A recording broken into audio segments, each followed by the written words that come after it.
Hola, ¿qué tal? Bienvenidos, amigos, hermanos, bienvenidos de nuevo a una parte más sobre esta serie en la que estamos estudiando aquí en la Iglesia Adventista de Santander el tema de la deidad en la Biblia.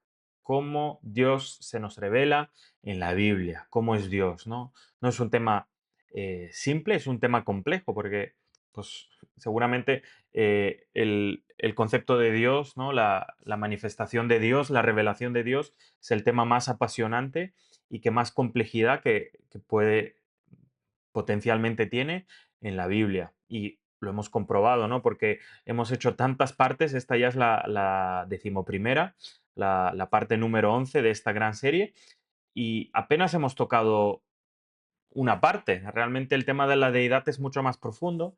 Es verdad que lo estamos enfocando dentro del contexto de pues, ciertas problemáticas que surgen en la iglesia adventista desde hace años, ¿no?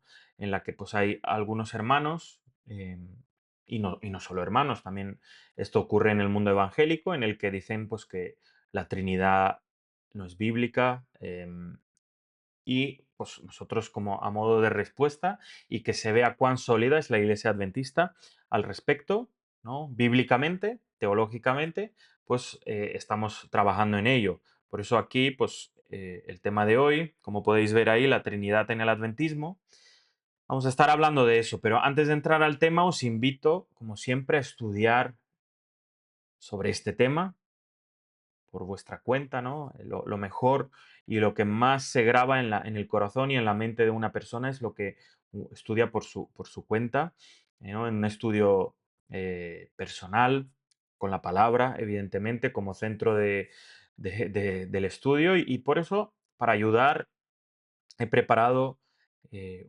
unos materiales ahí que están en una carpeta Drive, ¿no? En Google Drive, que podéis encontrar ahí en la descripción del vídeo. Ahí hay muchísimo material adventista sobre el tema de la deidad en la Biblia, ¿no? ¿Cuál es nuestra visión bíblica sobre Dios? Y el tema de hoy, como habéis visto, pues es la Trinidad en la Biblia. ¿Por qué? Pues como hemos comentado en más de una ocasión, la Iglesia Adventista a nivel oficial, sí, oficial, no siempre ha tenido esa visión trinitaria sobre Dios. Hubo un cambio, ¿no? Eso hay que ser honestos y creo que nunca se ha ocultado ese hecho, pero lo que igual a veces no ha quedado tan patente, tan claro, es por qué hubo ese cambio doctrinal.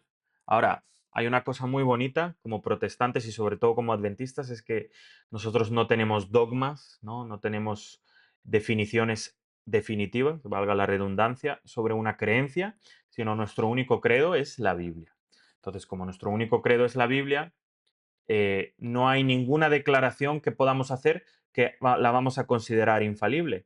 La única regla de fe, la única base, lo único infalible es la Santa Biblia, las Santas Escrituras. No, no nada lo que yo diga, nada que ningún autor pionero o contemporáneo diga es infalible. Lo único infalible es la palabra, no la interpretación que yo hago de la palabra. Eso no puede ser infalible porque pues, me colocaría al mismo nivel de la Biblia y de Dios, y eso humanamente pues no es posible.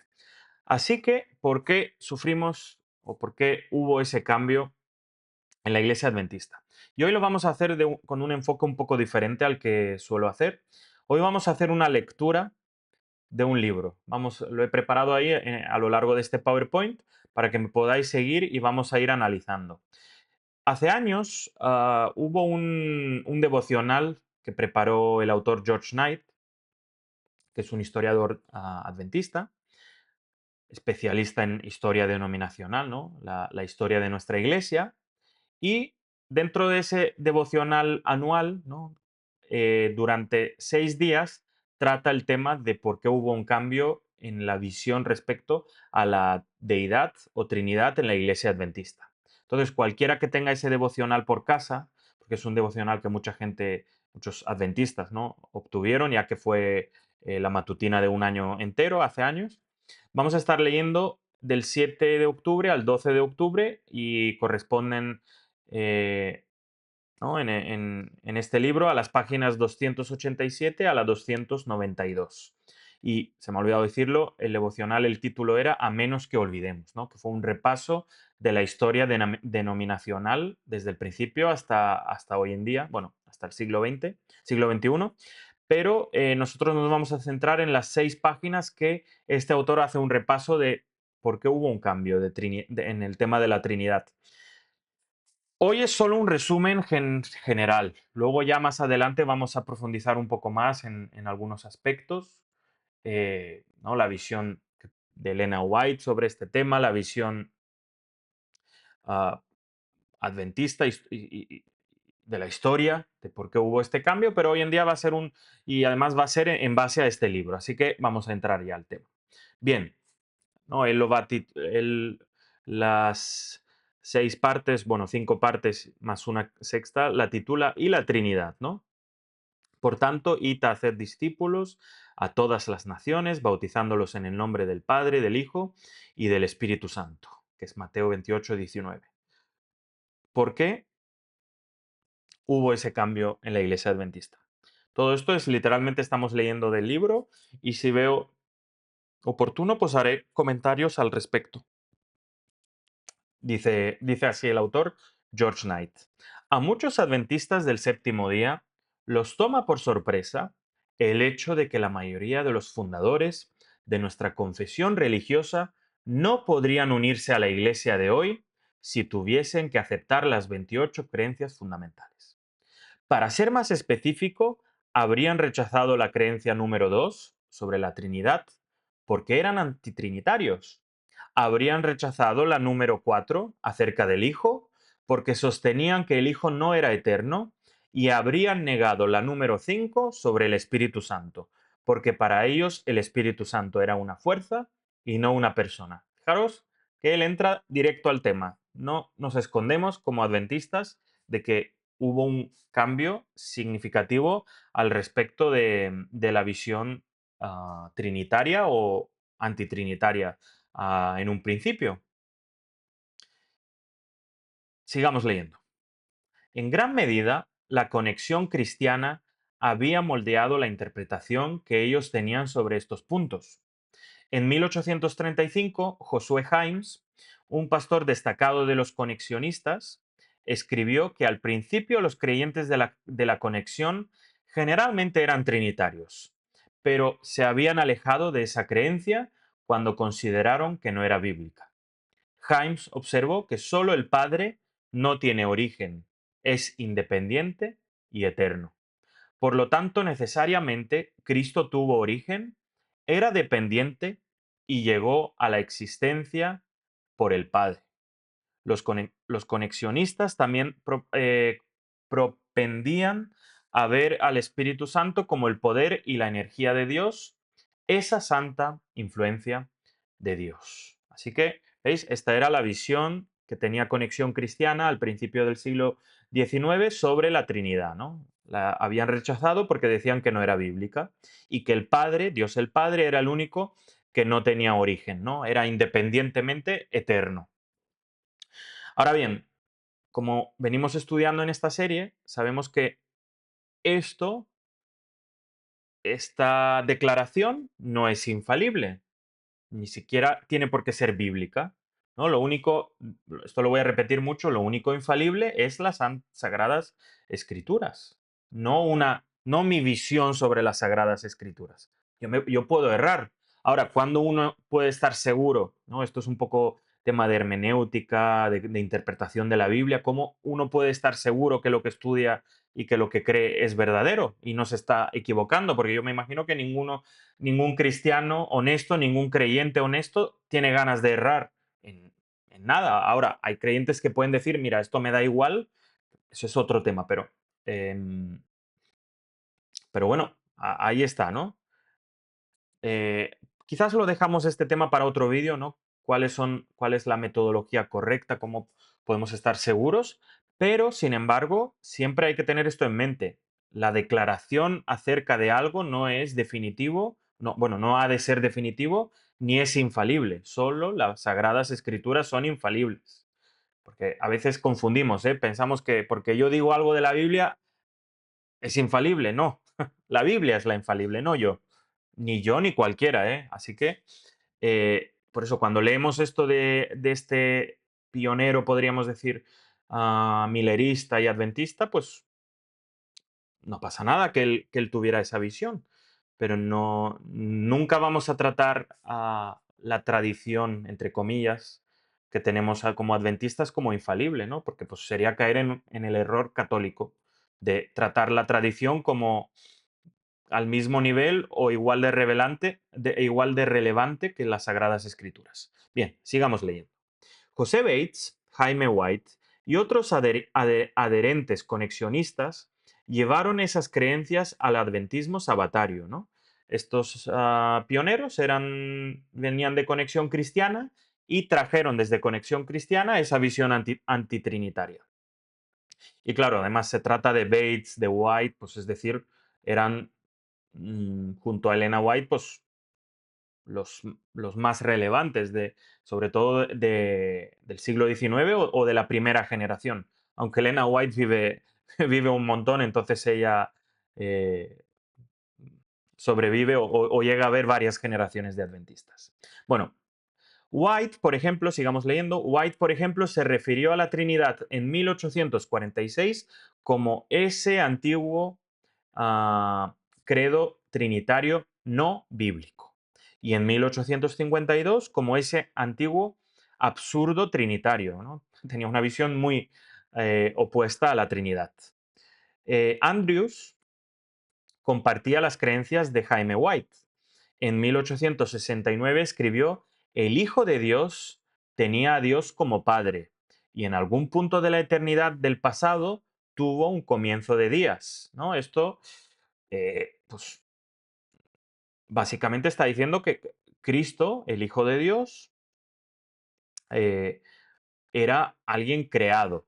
Luego podemos matizar si usó la palabra creado, engendrado, generado, pero el punto es que estas palabras son etiquetas. O sea, que yo diga engendrado no significa nada. Tengo que explicar qué es engendrado. Y obviamente la explicación de engendrado en ese contexto o creado es que pues, hubo un momento que Jesús, Cristo, el Hijo de Dios, como queramos llamarlo, apareció, ¿no? Urias Smith también rechazaba la Trinidad y en 1865 esgrimó que Cristo era el primer ser creado, ¿no? Fijaros que o sea, los pioneros que eran antitrinitarios sí que usaban la palabra creado que era un ser creado para Cristo. Bueno, y en 1898 Urias Smith dice que solo Dios no tiene principio. Dios en referencia al Padre, ¿no? Sí que era algo que pues él llevó hasta final de sus días, ¿no? Este gran pionero adventista, Urias Smith, que él es muy popular en el adventismo por los comentarios que él escribió sobre Daniel y Apocalipsis, que por cierto hay pasajes de sus libros que quedaron obsoletos porque él, bueno, esto es un tema para es otro asunto, ¿no? Pero es interesante, ¿no? Que hay muchas partes de sus libros que quedaron obsoletas porque él situaba al Imperio Otomano en algunas de las profecías de Daniel y cuando terminó la Primera Guerra Mundial y desapareció el Imperio Otomano, pues ya no tenía sentido. Pero bueno, esto es otro tema. Sigamos. Aquí tenemos algo así como un quién es quién en el adventismo sabatario sobre la Trinidad. ¿No? Aquí vemos pues, un repaso muy breve, evidentemente, de los pioneros que eran pues, antitrinitarios. Aquí solo falta un nombre, como habrás observado, el de Elena White. No es que ella no haya tenido algo que decir sobre el tema, sino que es imposible distinguir exactamente lo que ella creía por lo que dijo, al menos en las primeras décadas del movimiento. No hay declaraciones significativas que podemos en las primeras décadas del movimiento. La pregunta que hace el autor: ¿cómo pudieron equivocarse sobre un tema importante los primeros, tan importante, sobre los primeros dirigentes adventistas? Aquí hay una respuesta parcial. Dios guía a su pueblo paso a paso, a medida que éste progresa. Su visión se vuelve cada vez más clara. En los próximos días veremos que hubo una transformación en el pensamiento adventista sobre la Trinidad. Y ahora pasamos a la segunda página sobre el tema, que empieza con el texto bíblico: en el principio era el verbo y el verbo era con Dios y el verbo era Dios. Juan 1.1, uno de mis textos favoritos también. Bueno, seguimos leyendo lo que este autor comenta. Si la dirigencia tradicional del adventismo del séptimo día parece haber sido antitrinitaria casi por unanimidad, es decir, ¿no? Todos los dirigentes adventistas del siglo XIX eran antitrinitarios. ¿Qué sucedía con los reformadores de Minneapolis?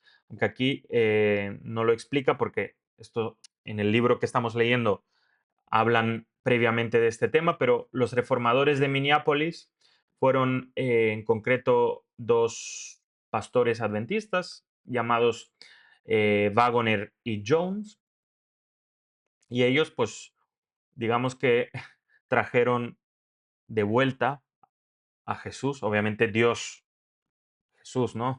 Dios trabajó para eso, pero bueno, usó a estos dos hombres para restaurar un poco el lugar de Jesús y de la salvación por fe en el adventismo, porque tristemente el adventismo de las primeras décadas quizás se había vuelto bastante legalista y el problema era que, pues, casi se habían olvidado de Jesús, ¿no? Y en 1888 hay un congreso mundial, ¿no? De la Iglesia Adventista en Minneapolis, y ahí, pues, ellos empiezan a hacer énfasis de nuevo en Jesús, ¿no? Que Jesús debe ser el centro de todo, no nuestras creencias particulares, ¿no? La verdad presente, ¿no? Sino Jesús debe ser el centro de esa verdad presente, no las doctrinas distintivas sacadas del contexto, sino en el contexto de Jesús. Así que aquí he hecho una introducción muy breve, pero para seguir leyendo. Aquí, curiosamente, hay un tema teológico en el que Wagoner podía concordar con Urias Smith. Hubo un tiempo, escribió Wagoner en un libro de 1890 titulado Cristo y su justicia, en que Cristo surgió, ¿no? Wagoner dice: Cristo surgió y salió de Dios. Pero este tiempo fue tan remoto en los días de la eternidad que para la comprensión finita prácticamente es sin principio. Su declaración sorprendentemente se asemeja a la que hiciera Smith esa misma década. Solo Dios no tiene comienzo. En la época más temprana, cuando pudo haber un principio, un periodo tan remoto para las mentes finitas, esencialmente es eternidad, apareció la palabra, ¿no? Entonces, digamos que el logos, el verbo, Cristo, el Hijo de Dios, como sea que nos refiramos a él, tuvo un comienzo, aunque sea muy en la antigüedad, de manera que ni podemos comprenderlo, sí que Cristo tuvo un comienzo. Ahora debemos preguntarnos, si Smith y Wagoner estaban del mismo lado en relación con la Trinidad, ¿de dónde surgió el estímulo para el cambio? Aquí es donde entra en escena otro de los reformadores de 1888. La experiencia de 1888 literalmente transformó el ministerio de la palabra escrita de Elena White. Fue en los acontecimientos que rodearon al Congreso de la Asociación General que tomó plena conciencia de la ignorancia de los pastores y los laicos adventistas sobre el plan de la salvación y la centralidad de Cristo. Es decir, gracias al impulso que hubo a, sobre Cristo, ¿no? A partir de 1888, que Elena White también, yo creo que no es que lo ignora, pero también lo percibe de una manera, lo percibió de una manera mucho más evidente, y también ella pues toma ese impulso de poner a Cristo en el centro de todo, porque el adventismo se había vuelto tan preocupado de las doctrinas distintivas, que podemos decir pues el sábado, ¿no? El sábado y la ley, el santuario, las profecías, el estado de los muertos, el santuario celestial y terrenal, y otras profecías, ¿no? De la segunda venida, evidentemente,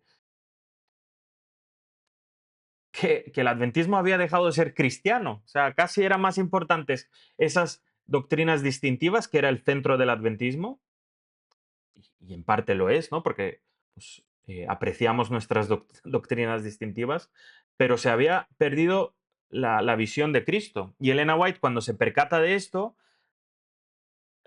transforma su obra escrita, ¿no? Y se empieza a centrar en el ministerio de Cristo. ¿Y qué es lo que ocurre? Fijaros. Los años posteriores verían la publicación de sus libros más importantes sobre estos temas. No es que antes ella no hablara de Cristo, pero fijaros a partir de 1888 qué libros aparecen escritos del principio a fin por Elena White. Porque hay una cosa curiosa, que nosotros en la Iglesia Adventista tenemos muchos libros de Elena White, pero pocos fueron escritos por Elena White. ¿A qué me refiero? Digamos que hay muchos libros que son compilaciones de cartas, de sermones, de artículos, de todo tipo, ¿no? Pero no son tantos los libros que ella escribió, ¿no? Con su prólogo, con su capítulo uno, capítulo 2, capítulo 3, o los que sean, suelen ser muchos, y ¿no? Que ella tiene el control total de la idea desde el principio hasta el fin. Entonces, estos libros que voy a leer ahora, sí que ella los trabajó de principio a fin y no son ninguna recopilación, no hay ningún problema con las recopilaciones. El tema es que a veces las recopilaciones sacan como que es, fijaros, si en la Biblia es importante en qué momento fue escrito algo, ¿no? No es lo mismo Génesis que Mateo, obviamente. En Elena White ocurre algo parecido. No es lo mismo si lo escribió en 1860, en 1890 o en 1910. O sea, ella también tiene su desarrollo, su evolución eh, como mensajera de Dios.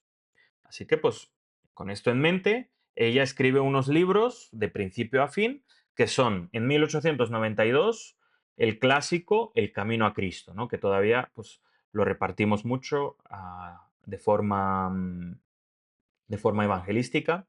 1896, El Discurso Maestro de Jesucristo, que versaba sobre el Sermón del Monte. 1898, El Deseado de todas las gentes, ¿no? Un libro sobre la vida de Cristo. 1900, Palabras de vida del Gran Maestro, una obra sobre las parábolas. Y 1905 escribió El Ministerio de Curación, en el que los capítulos introductorios se centran en el ministerio de curación de Jesús. En ningún lugar de estos libros Elena White ofreció un capítulo o incluso un párrafo sobre la Trinidad o la plena divinidad de Cristo, ¿no? Ella no trata este tema, que esto es muy curioso, ¿eh? Hoy en día la teología que se hace, no solo en el adventismo, no era la teología del siglo XIX. O sea, ha evolucionado incluso la manera de hacer teología. No eran, no eran tan dogmáticos o tan no, digamos que hoy en día, pues uno prepara un libro sobre una doctrina y la titula, pues un libro de teología sobre la Biblia, ¿no? Y escribe ahí 500 páginas defendiendo la doctrina adventista cristiana de la Biblia, ¿no? ¿Por qué creemos que la Biblia? Antes no era así, antes era un poco más, no era tan temático, sino era un poco más, no me sale ahora la palabra, pero digamos que era más, tocaban temas más amplios, no iban tanto al punto, ¿no? Pues como veis ahí, el camino a Cristo, ella trata ahí pues un montón de temas, sobre todo de la conversión. No trató en concreto cómo es la justificación por la fe, ¿no? Que pues, hoy en día podríamos hacer un libro sobre la justificación por la fe o la salvación. Ella, pues, para que veáis, ella toca un tema más amplio, ¿no? Y más, no tan teológico, entre comillas. Por eso, pues ella en ningún capítulo, en ningún libro trata el tema de la Trinidad o la divinidad de Cristo. Pero, ¿qué es lo que hacen? ¿O qué es lo que hace ella en concreto? enuncian frases y palabras que hicieron que los adventistas regresaran a la Biblia para volver a estudiar el tema. Ese estudio bíblico finalmente transformaría al adventismo en relación con la Trinidad y otros temas relacionados. Básicamente, el impulso que ella da es que volvamos a estudiar el tema de Cristo, ¿no? Hagamos una cristología adventista seria, porque no que no sea una herencia de donde vinimos, ¿no? Porque si los pioneros vinieron de Conexión Cristiana, pues trajeron sus ideas de ahí. Si eran metodistas, vinieron del metodismo. Si eran de católicos, que también hubo conversos católicos, pues traían su idea del catolicismo. No, que vayamos de nuevo a la Biblia, hagamos una cristología seria y a ver qué sale. Y cuando se hizo ese ejercicio en la iglesia adventista, a raíz del estudio de la Biblia, pues la iglesia, ¿no? Hubo una transformación en relación con la Trinidad. Siguiente tema. No, bueno, siguiente página dentro de este estudio. Y dijo Pedro, Ananías, ¿por qué llenó Satanás tu corazón para que mintieses al Espíritu Santo? No has mentido a los hombres, sino a Dios. ¿No? Hechos 5, 3 y 4. Este versículo lo hemos tratado en vídeos anteriores y obviamente vimos que el Espíritu Santo, si uno quiere respetar a la Biblia, debe de rendirse a la evidencia de que el Espíritu Santo es una persona.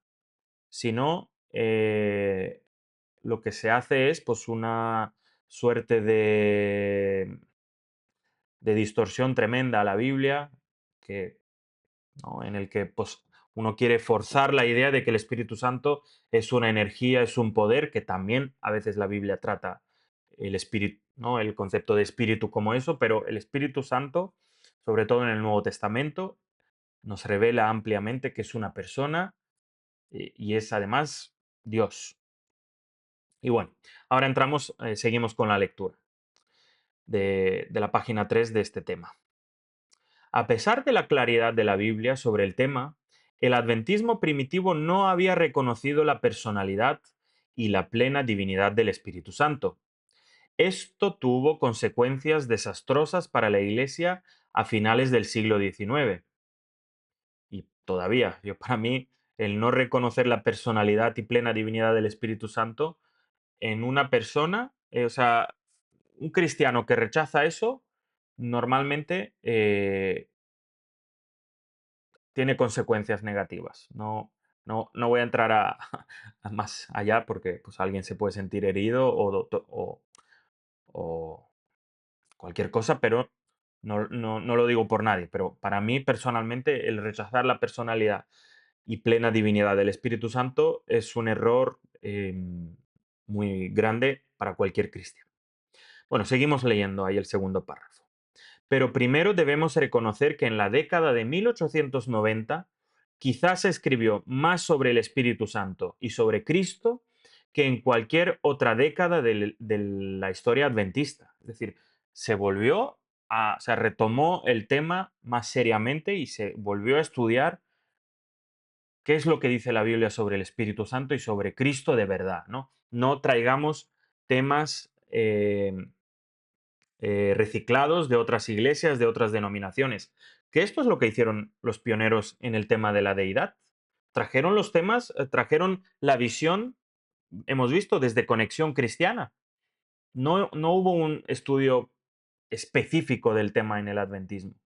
No decimos que no lo mencionan, pero no se estudió el tema. Es que igual alguien piensa que estaban o sea, tenían las ideas muy claras con el tema de la Trinidad o sobre Cristo, pero era un tema que habían dado por hecho, ¿no? Que estaba bien de lo que y se habían centrado en el siglo XIX en las doctrinas distintivas. La Trinidad o la no Trinidad no era ni de lejos el centro de su atención. Y por eso, pues, eh, em, después de Minneapolis, después de 1888, pues la Iglesia se centra en este tema. ¿Y qué ocurre? Eso fue algo natural, seguimos leyendo, una vez que comenzaron a hablar acerca de la justificación por la fe y la centralidad de Cristo en la salvación. Al fin y al cabo, si Cristo es el que salva, entonces es importante tener a un Cristo adecuado para la tarea de salvarnos, ¿no? Y si el Espíritu Santo es un actor clave en el proceso, es de esperar que se hable de su función. No es casual que el debate de la deidad haya hecho erupción en la década de 1890, ¿no? Porque sobre todo conocemos más profundamente a Cristo y la obra del Espíritu Santo a partir de la obra salvífica. ¿Y cuándo es que profundizamos en la obra específicamente de Cristo salvífica? Pues cuando, sobre todo en el Nuevo Testamento y cuando nos centramos quién es Cristo, qué es lo que hizo, y es verdad que esto fue una verdad velada a lo largo de las primeras décadas de la Iglesia Adventista. Sin embargo, los adventistas no eran únicos que hablaban del Espíritu Santo en ese entonces. Las iglesias de santidad wesleyana, un poco metodistas, ¿no? Con su énfasis en la sanidad por la fe y la vida victoriosa, surgieron durante ese tiempo, y los comienzos del nuevo siglo verían el surgimiento del pentecostalismo moderno. Ambos movimientos tenían mucho que decir sobre la obra del Espíritu Santo en la vida de las personas y de la Iglesia. En el otro extremo del espectro teológico, los cristianos liberales habían comenzado a desarrollar un renovado interés en teorías relacionadas con el Espíritu Santo, como la inmanencia de Dios, ¿no? Un poco tiene que ver con su presencia, y en las ideas de religiones orientales como el hinduismo, con su perspectiva panteísta de que todo lo que existe es Dios, ¿no? Y ahí ¿no? Hay un boom sobre el tema del Espíritu Santo a finales del siglo XIX y surgen varios extremos, ¿no? En el que hablan del Espíritu Santo como una persona, o hay otro extremo en el que, pues, bueno, un poco traen, sin darse cuenta, yo creo, un poco de ideas orientales sobre la espiritualidad, ¿no? Y la energía y todo eso. El adventismo, al no tener una interpretación correcta de esos temas, se vio profundamente afectado por los movimientos del resto del mundo religioso, ¿no? Tenías por un lado gente pentecostal, ¿no? Que con un énfasis de los dones espirituales tremendo, el don de lenguas, el don de la sanación, que aparece en ese momento, ¿no? De lo que hoy en día vemos en algunas iglesias pentecostales, del don de lenguas, de sanaciones y otras cosas así, aparece ya en ese momento, porque pues surgen, ¿no? Diferentes conceptos de qué es lo que hace el Espíritu Santo o cómo se manifiesta, ¿no? Por un lado, el cambio del siglo tuvo su propio estallido pentecostal con el movimiento de la carne santificada, que también fue un problema en la iglesia adventista, que proclamaba que incluso los dientes que la gente no tuviese volverían a crecer antes de que Cristo regresara a fin de tener carne perfecta. ¿No? Por ahí están los pentecostal, el movimiento pentecostal, incluso dentro de la iglesia adventista que hubo en algún momento. Y luego tienes el otro lado, ¿no? De Wagoner y Kellogg, que quedaron atrapados en el panteísmo, ¿no? El panteísmo, pues, es una creencia también pagana muy antigua, en el que confunden creador y criatura, ¿no? Creador y creación, sobre todo. Creen que el creador está dentro de la creación, ¿no? Pues Wagoner y John Kellogg, pues se van a ese lado, ¿no? Al panteísmo.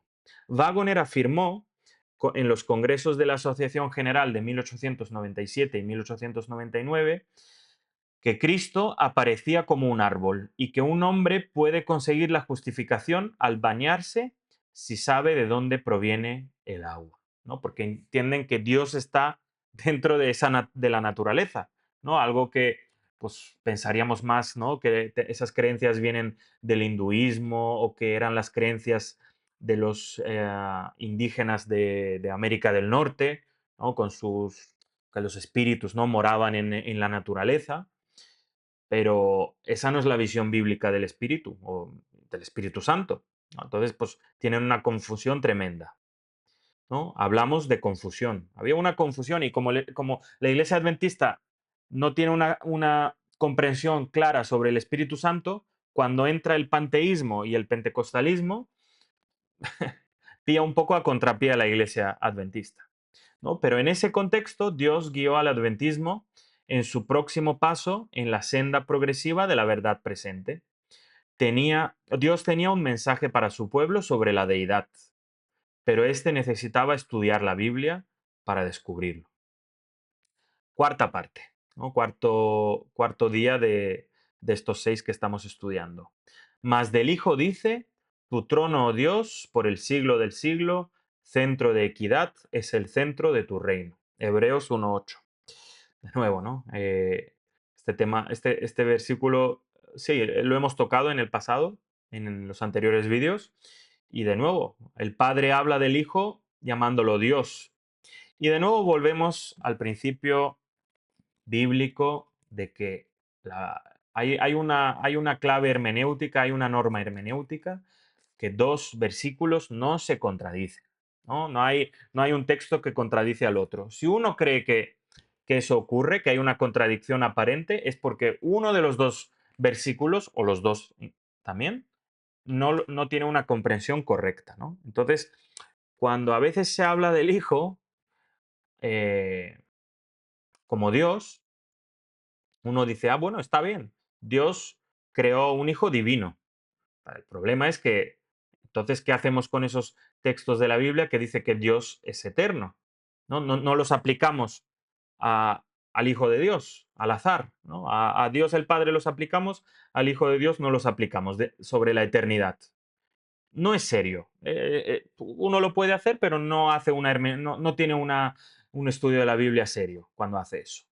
¿No? Si dice que Dios es eterno, no podemos hacer excepciones al azar. ¿Qué es más fácil? Que el Hijo de Dios, me estoy saliendo del tema, pero que el Hijo de Dios sea algo que se puede entender de forma no literal y no por eso daña la función de Cristo, no daña en nada en la misión del Hijo de Dios o del Mesías en salvarnos. O que Dios puede ser no eterno, lo cual, vamos, uno cuando dice eso barre del medio todo el concepto de Dios cristiano. Pues es mejor ser fiel a la Biblia, ¿no? Y pensar que el Hijo de Dios es eterno y esa referencia a Hijo de Dios quizás tiene otro significado que el simplemente literal y que con eso no se rompe ni el Evangelio, ni el concepto de Dios, ni nada. Bueno, volviendo al tema. Vamos a empezar a leer lo que pone ahí. Aunque la Biblia no tiene ningún problema en llamar Dios a Jesús, los primeros adventistas sí, ¿no? El Nuevo Testamento en muchas ocasiones llama a Jesús Dios y expresa su clara divinidad, y la divinidad no se hereda, ni la divinidad es no eterna y a la vez eterna, ¿no? Pero los primeros adventistas, como no habían profundizado plenamente en este tema, sí que tenían un problema, ¿no? Por un prejuicio en contra de la Edad Media, según la cual se sostenía la doctrina de la Trinidad, que era un producto de una iglesia en apostasía. ¿No? Se asocia la Trinidad a apostasía católica o apostasía medieval y ya hay un prejuicio absoluto sobre la idea de la Trinidad, sin entender que, aunque es verdad que la Trinidad medieval no es plenamente bíblica, sí que puede haber una visión trinitaria que sea solo bíblica y que no venga de la iglesia medieval. Pero eso pues lo rechazaron o no lo vieron así, por así decirlo. Seguimos leyendo. Y al frente de los que dirigían la iglesia en nuevas direcciones estaba Elena de White. ¿No? Elena White, gracias a Dios, no estaba anclada a ningún dogma. ¿No? Esto ya no lo podemos cambiar porque lo hemos dicho así. ¿No? Si los pioneros dijeron que el único eterno es Dios el Padre, pues ya está. Ya uno no puede decir nada más. No es así, porque esa declaración de los pioneros primero, no era una visión profunda, sino era una visión heredada de sus anteriores denominaciones y además, como no tenemos dogma, sea como sea, no pasa nada. Si la Biblia luego dice, da una visión diferente, no significa nada, simplemente que nuestras creencias no son dogmáticas, ¿no? No son infalibles, es la Biblia infalible. Si bien nunca Elena White usó la palabra Trinidad, eso es verdad, sus escritos en la era de 1888 y posteriores están colmados de frases y conceptos trinitarios. ¿Qué dijo ella? Señaló, por ejemplo, que hay tres personas vivientes en el trío celestial, el Padre, el Hijo y el Espíritu Santo, ¿no? Eso lo encontramos en Evangelismo 446. Ella dice que hay tres personas vivientes. Y en 1901 escribió respecto a los eternos dignatarios celestiales, Dios, Cristo y Espíritu Santo. Repetidas veces se refirió al Espíritu Santo como la tercera persona de la divinidad. am, Ahí podéis ver la referencia. Y no tenía ninguna duda de que el Espíritu Santo es una persona, así como Dios es persona. Claro, ella pues poco a poco fue clarificando más la visión de trío celestial. Es que si uno dice tres personas y trío celestial, tres personas vivientes y trío celestial, pues no usa la palabra Trinidad, pero eh, habla del concepto.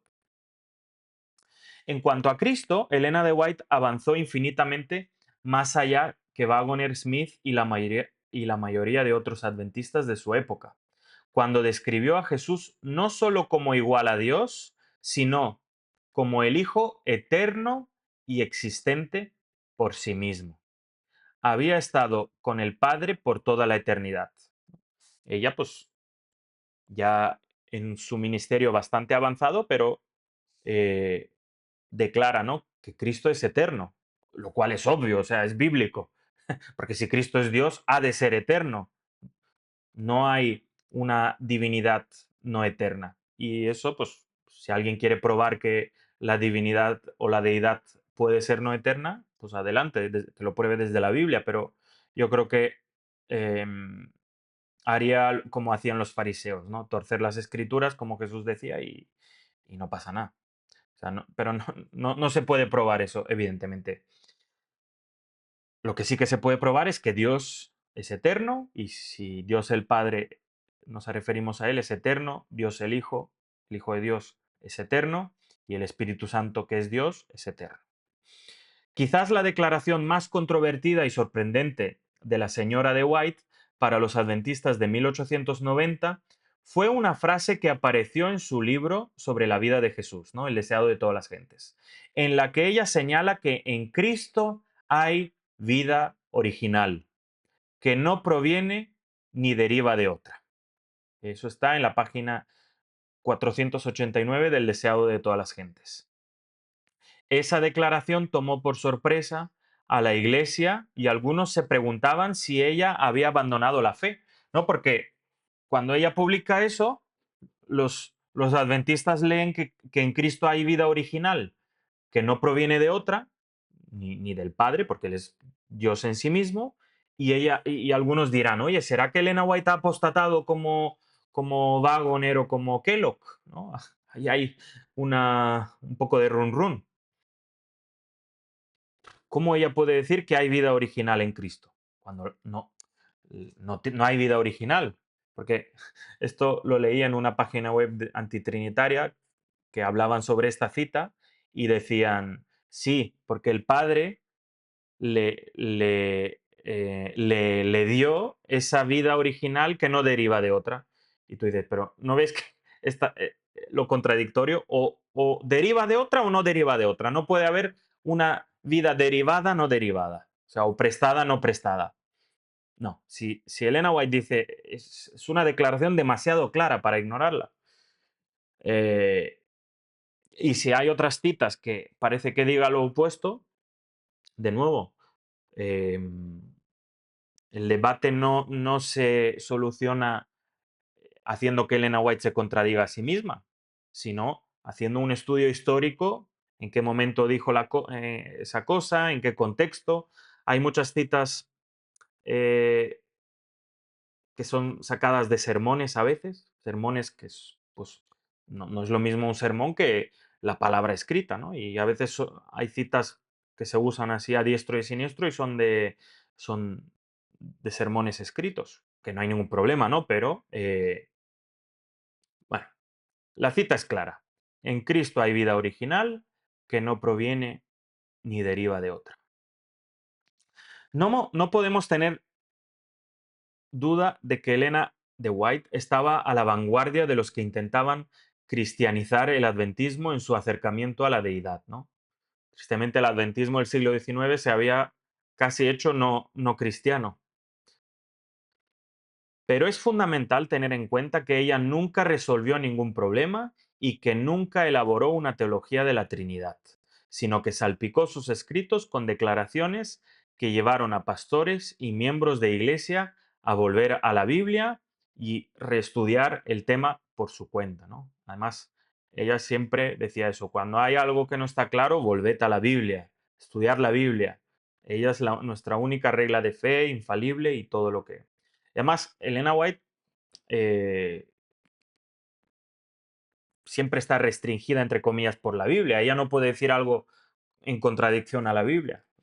Por eso la consideramos una eh, profeta o que tuvo el don de profecía verdaderamente. Porque ella, pues, su limitación, ¿no? Las vallas, ¿no? Los límites los pone la Biblia, no el espíritu de profecía. Entonces, todo lo que ella dijo, pues evidentemente era en consonancia a la escritura. Quinta página de estas 6 que estamos estudiando. ¿Qué dice? Porque un niño nos es nacido, hijo nos es dado, y el principado sobre su hombro, y se llamará su nombre, y de nuevo, el nombre en la mentalidad hebrea tiene que ver con las características ¿no? de esa persona o de ese ser. En este caso está hablando de Dios. ¿Y cuál es el nombre de este hijo que nos va a venir? Obviamente está hablando del Mesías. Admirable, consejero, Dios fuerte, Padre eterno, príncipe de paz. ¿No? Aquí lo llama Dios, lo llama eterno, Padre eterno, y bueno, o sea, Isaías 9:6. Seguimos leyendo. Ayer vimos algunas expresiones de Elena White claramente trinitarias, ¿no? Elena White no era trinitaria en el sentido que hoy diríamos, ¿no? Que literalmente usa esa palabra o que defiende el concepto plenamente como lo tenemos desarrollado hoy en día, pero ella, pues,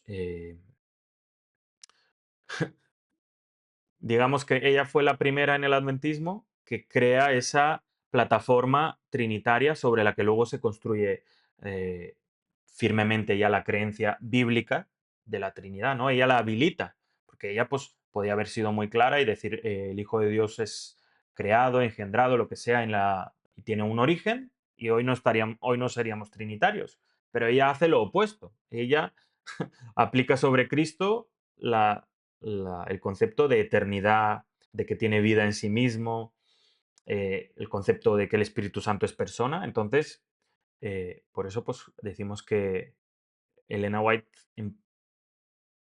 fue trinitaria en ese sentido, no que ella misma dijera que era trinitaria.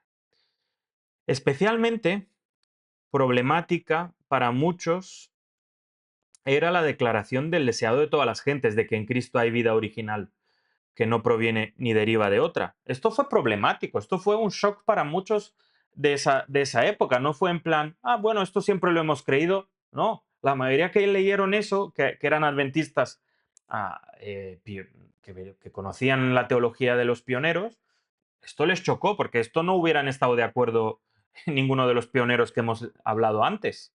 Hubieran dicho, ¿cómo que Cristo hay vida original? No, original no, del Padre. Vida eterna, podríamos decir, del Padre, pero no, no original. Y ella sí dice original. ¿Qué pasó? La energía de esa declaración tomó por sorpresa a muchos, ¿no? Y aquí vamos a ver un testimonio de alguien que cuando era un pastor joven, alguien joven y leyó el deseo de todas las gentes, quedó asombrado con esa cita. ¿Y qué le pasó? Bueno, uno de estos jóvenes predicadores era un tal M.L. Andreasen, que luego posteriormente, unos 50 años después, tendría un conflicto con la Iglesia Adventista. Entonces él era firme en sus convicciones, ¿no? Si él, porque pues por sus convicciones, pues tuvo ese enfrentamiento, más muchos años después con el liderazgo de la Iglesia. Entonces, no estamos hablando de alguien que cambiaría de idea porque alguien se lo dijera, sino él, pues fijaros cuál fue su visión de este, de esta declaración de Elena White. Fijaros, él estaba convencido de que ella en realidad no había escrito esa declaración y que sus editores y asistentes debieron haberla alterado, algo que se habla mucho, ¿no? Cuando hay mucha gente que cuando hay alguna cita que no le interesa, dice, no, eso fue añadido por alguien o fue alterado, hay pruebas. Bueno, él, en vida de Elena White, él pensaba que ella no había escrito eso. Como resultado, pidió leer su manuscrito. Fue a casa de Elena White durante una época y él mismo le dijo, oye, tú no has escrito esto. ¿Y qué hizo ella? Ella gustosamente le dio acceso a sus documentos de archivo. Posteriormente, él recordó que tenía conmigo una cantidad de citas que quería ver si estaban en el original de su propio puño y letra, ¿no? Él tenía varias citas que no comprendía por qué Elena White había dicho eso, ¿no? Y quería ir donde Elena White a comprobar que eso ella lo había dicho, si no, no lo iba a aceptar. Recuerdo, dice Andreasen, lo asombrados que estábamos cuando se publicó El deseado de todas las gentes por primera vez, porque contenía algunas cosas que considerábamos increíbles, entre otras, la doctrina de la Trinidad, que en ese entonces no era generalmente aceptada por los adventistas. O sea, esa generación primera que leyó El deseado de todas las gentes, quedó asombrada por algunas de las cosas que ahí decían, ¿no? Porque pues parecía que Elena White ya estaba eh, hablando de la doctrina de la Trinidad. Al quedarse en California por varios meses, Andreasen tuvo tiempo suficiente para revisar sus sospechas. Estaba especialmente interesado en la declaración del deseado de todas las gentes que en un momento causó gran preocupación teológica en la iglesia adventista. En Cristo hay vida original que no proviene ni deriva de otra. Esa declaración quizás no les parezca revolucionaria hoy, dijo a su audiencia de 1948.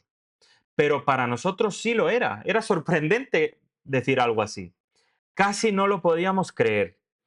Yo estaba seguro que la hermana White nunca había escrito el pasaje, pero ahora lo encontré en su propio manuscrito, tal cual había sido publicado. Algunos todavía no lo creen. En los últimos 15 años ha habido un reavivamiento antitrinitario entre algunos adventistas. Al igual que Andreasen, creen que los editores cambiaron los pensamientos de ella.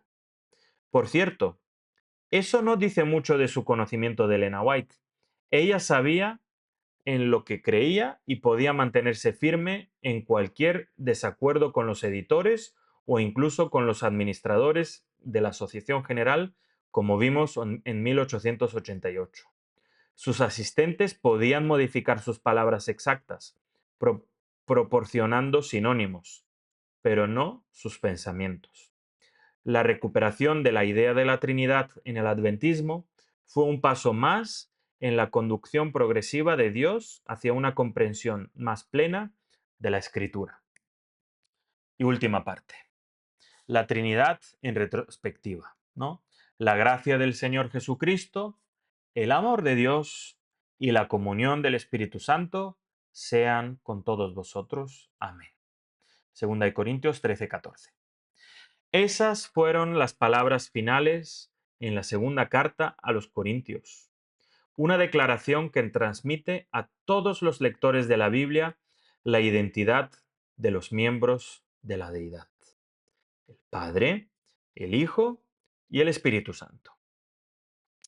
Entre la década de 1880 y mediados del siglo XX, el adventismo sufrió una revolución sobre la Trinidad, sobre la naturaleza divina y la persona del Hijo y del Espíritu Santo.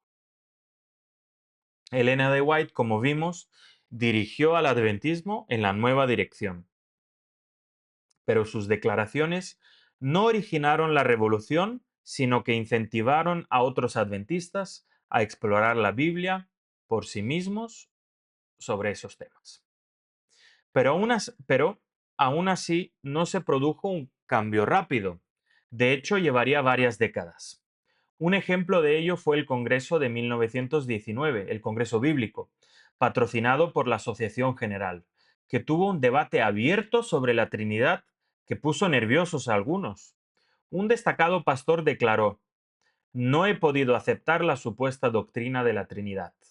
No puedo creer que la así llamada doctrina trinitaria de las tres personas exista siempre". El presidente de la Asociación General, Daniels, trató de calmar las cosas al indicar que no vamos a someter a votación el trinitarismo ni el arrianismo. También afirmó que se le había caído las escamas de los ojos por la publicación del deseado de todas las gentes y había acudido a la Biblia por el tema.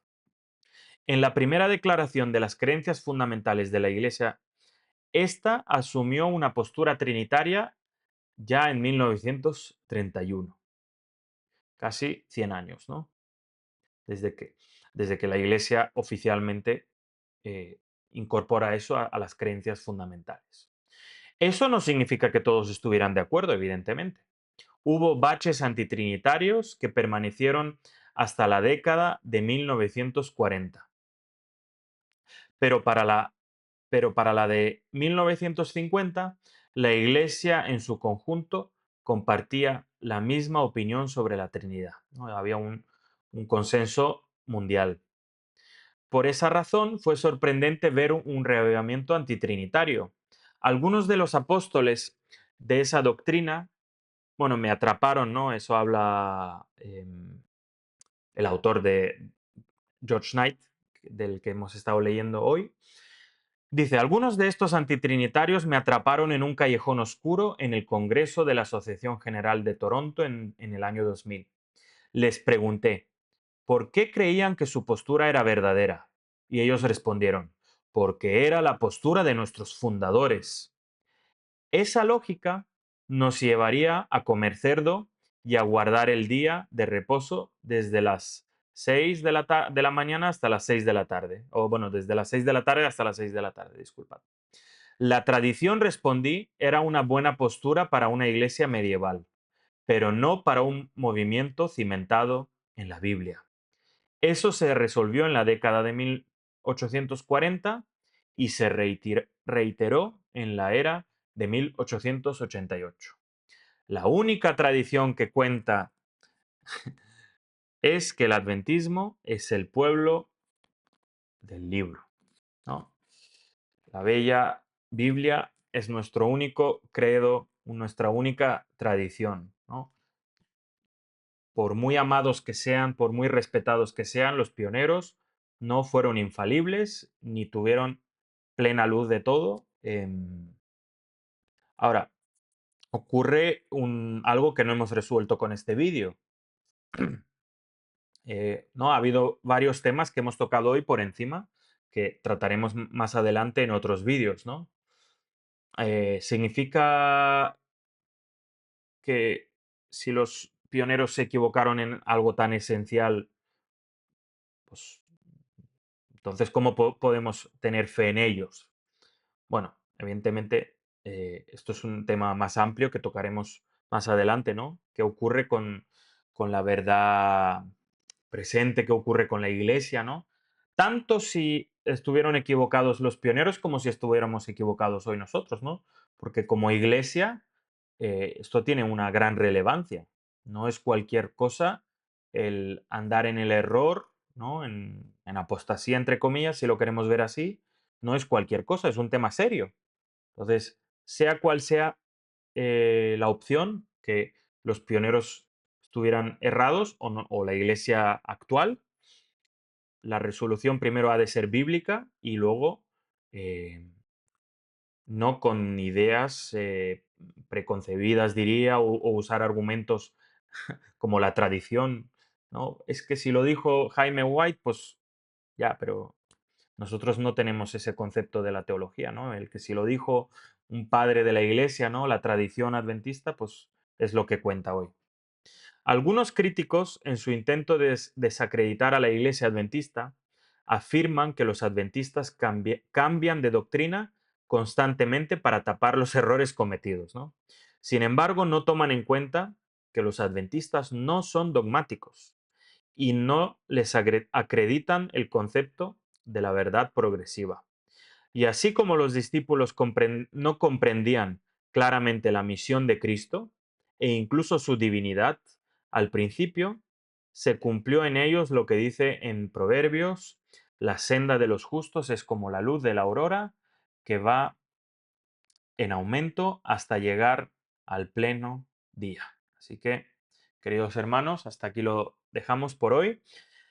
Hemos dejado algunos temas abiertos, yo lo sé, algunos temas que pueden hasta crear algún debate. Alguien puede decir, pero no se ha resuelto esto. Bueno, hoy lo que hicimos fue una lectura eh, de las 6 páginas en las que se trata, ¿no? Para ver un poco a nivel general qué es lo que ocurrió o por qué ocurrió el cambio.